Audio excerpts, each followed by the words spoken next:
মুর্শিদাবাদে ফের তৃণমূল নেতার বাড়ি লক্ষ্য করে বোমাবাজির ঘটনা। বোমাবাজিতে জখম হলো পুলিশ। মুর্শিদাবাদের সালারের উজুনিয়া গ্রামের এই ঘটনা, যেখানে তৃণমূলের গোষ্ঠী কোন্দলের জেরেই বোমাবাজি, এমনটাই কিন্তু দাবি করছেন স্থানীয়রা।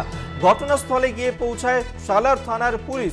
মুর্শিদাবাদের ঘটনা, যেখানে তৃণমূল নেতার বাড়ি লক্ষ্য করে বোমাবাজি করা হয় বলে অভিযোগ, এবং সেই বোমাবাজির ঘটনাতেই জখম হয় পুলিশ কর্মী। মুর্শিদাবাদের সালারের উজুনিয়া গ্রামের এই ঘটনাকে কেন্দ্র করেই উত্তেজনা ছড়ায় এলাকায়। তৃণমূলের গোষ্ঠী কোন্দলের জেরেই এই বোমাবাজির ঘটনা, এমনটাই কিন্তু দাবি করছেন স্থানীয়রা। ঘটনাস্থলে গিয়ে পৌঁছায় সালার থানার পুলিশ।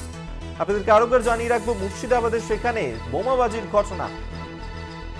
অভিজিৎ ঘোষ এই মুহূর্তে আমাদের সঙ্গে টেলিফোনে রয়েছেন, প্রতিনিধি, বিস্তারিত জানবো। অভিজিৎ, ঠিক কি ঘটনা ঘটেছে, কাদের বিরুদ্ধে বোমাবাজি করার অভিযোগ?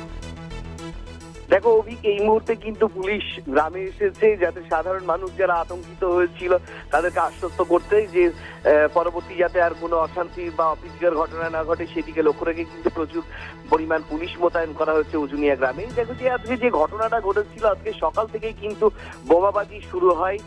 যত বেলা গড়ে বোমাবাজির তীব্রতাও কিন্তু বাড়ে। দেখো যে অভিজিৎ, শোনা যাচ্ছে না, যোগাযোগ বিচ্ছিন্ন হয়ে গেছে। আপনাদেরকে আরো একবার জানিয়ে রাখবো, মুর্শিদাবাদের সালারের উজুনিয়ার ঘটনা, যেখানে তৃণমূল নেতার বাড়িতে বোমাবাজি করা হয় বলে অভিযোগ, এবং সেই ঘটনাতেই পুলিশ যখন যায় ঘটনাস্থলে সেখানকার মানুষজনকে আশ্বস্ত করতে, এবং সেই সময় এই বোমাবাজির ঘটনাতে জখম হয় এক পুলিশ কর্মী, এবং ইতিমধ্যেই এই ঘটনার তদন্ত শুরু করেছে সালার থানার পুলিশ। গোষ্ঠী কোন্দলের জেরেই এই বোমাবাজি বলেই দাবি করছেন স্থানীয় মানুষজন। আমরা আবারও কথা বলবো, প্রতিনিধি অভিজিৎ ঘোষ এই মুহূর্তে টেলিফোনে রয়েছেন। অভিজিৎ, যেমনটা বলছিলেন। একদমই, দেখো অভিক, যে স্থানীয় বাসিন্দারা যারা রয়েছে তারা কিন্তু একদম পুরো তৃণমূল কংগ্রেসের গোষ্ঠী কন্দলের কারণেই এই বোমাবাজি বলে জানাচ্ছে। দেখো যে তৃণমূল কংগ্রেসের না, আবার যোগাযোগ বিচ্ছিন্ন হয়ে গেছে। অভিজিৎ ঘোষ আমাদের সঙ্গে ছিলেন প্রতিনিধি। আপনাদেরকে আরেকবার জানিয়ে রাখি, মুর্শিদাবাদের সালারের উজুনিয়ার ঘটনা, যেখানে তৃণমূল নেতার বাড়িতে বোমাবাজির ঘটনা, এবং সেই ঘটনাতেই এক পুলিশ কর্মীও জখম হয়। গোষ্ঠী কোন্দলের জেরেই এই ঘটনা, এমনটাই কিন্তু দাবি করছেন স্থানীয়রা।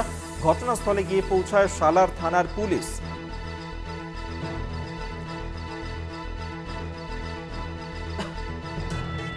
তৃণমূল নেতার বাড়ি লক্ষ্য করে বোমাবাজি, এবং সেই ঘটনাতেই পুলিশ যখন ঘটনাস্থলে গিয়ে গ্রামবাসীদের আশ্বস্ত করার চেষ্টা করে, বোমাবাজিতে জখম হয় পুলিশ। তৃণমূলের গোষ্ঠীদ্বন্দ্বের জের বলেই দাবি স্থানীয়দের।